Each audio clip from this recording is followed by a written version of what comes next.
So I think some of the most popular videos that I've seen and have over the last year or so, or close to that, that I've been making videos about retiring and my 30 and out situation, is people trying to figure out how long their money's going to last. How much will 500,000 last? What's the best way and best rate of withdrawal? So today I want to talk about some of the safe withdrawal rates and what would be considered the norm anymore, and some of the changes that have happened because of inflation and the rising markets. So if you're interested in that kind of thing, pay attention, stay tuned for a second. It's real quick. It's not going to be very long. But right now, 4% has been known as the commonplace for very many years. Was originally thought of back in the 70s, and when 401ks and these types of situations began to come around, and people said, okay, well, what's the best way to make my money last? And 4% came up as the common number, because that number, based on what was considered, I think, average returns back in the day, is that if you took 4% and made 4%, your retirement would literally last for 30 years or more. And even on the downturn market days, you would still do okay. And that's kind of where it came out. And so the common way to use the 4% rule is to take 4% your first year, and then you adjust for inflation after that. So 4% this year. If inflation goes up 3%, that may mean that overall you have to take 4.1% next year, every month, or every withdrawal rate.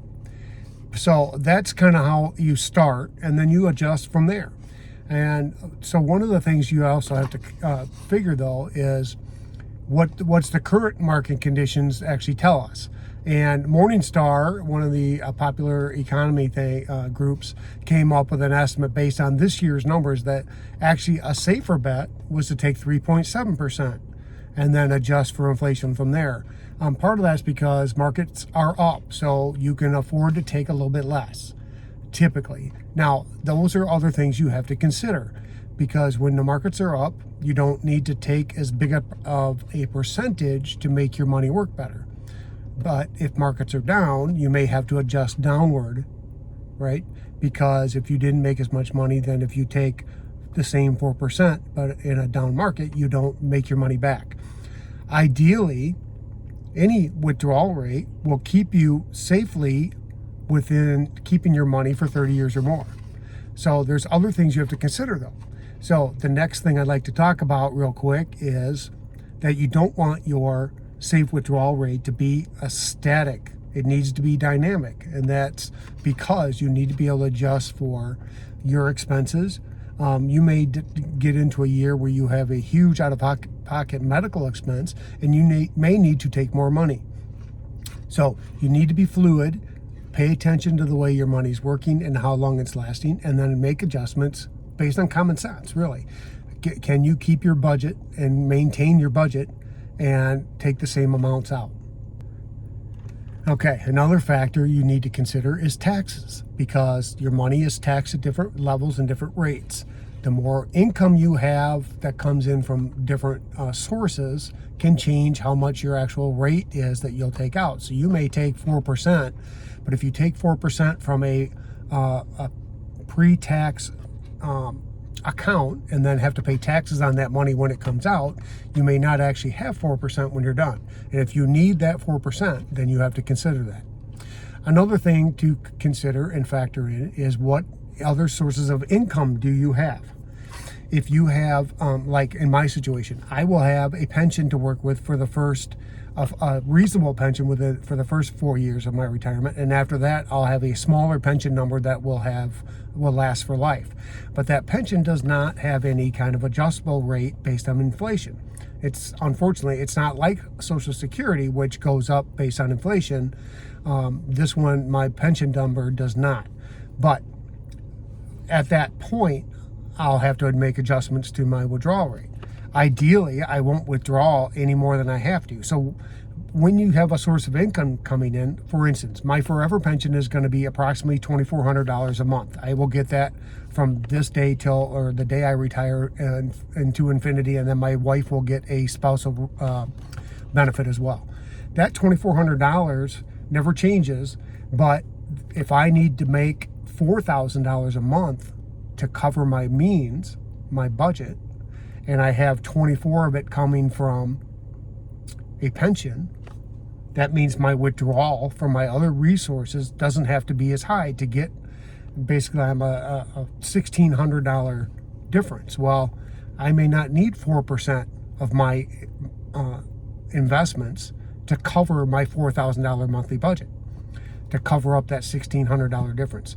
So those things need to be included and adjusted for as well. If you work part-time, for instance, in retirement, or even full-time like I may do when I retire from the job I'm in, I can delay all of my withdrawals for as long as possible. That's my whole goal, is to delay the withdrawals as long as possible.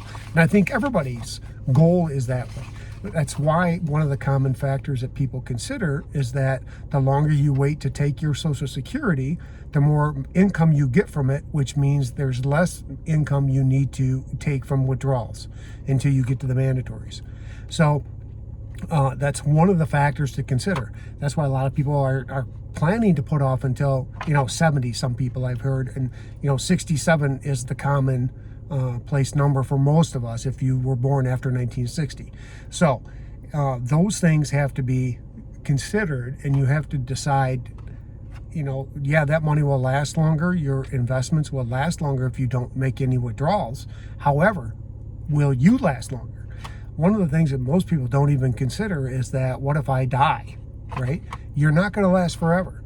And your money, even though most of these plans are based on lasting 30 years or more, or give or take, will you last 30 years in retirement? If you wait till 70, the chances and likelihood of any of us living to 100 are not that great, even if you're in perfect health. So there's just too many ways that things can go sideways once you get into the retirement age numbers. I saw some other YouTubers talk about the fact that most of us are going to hit some kind of a critical illness that could shorten our whole life, shorten our life, and definitely shorten our productive years of retirement by the time we're 64 and just slightly above that.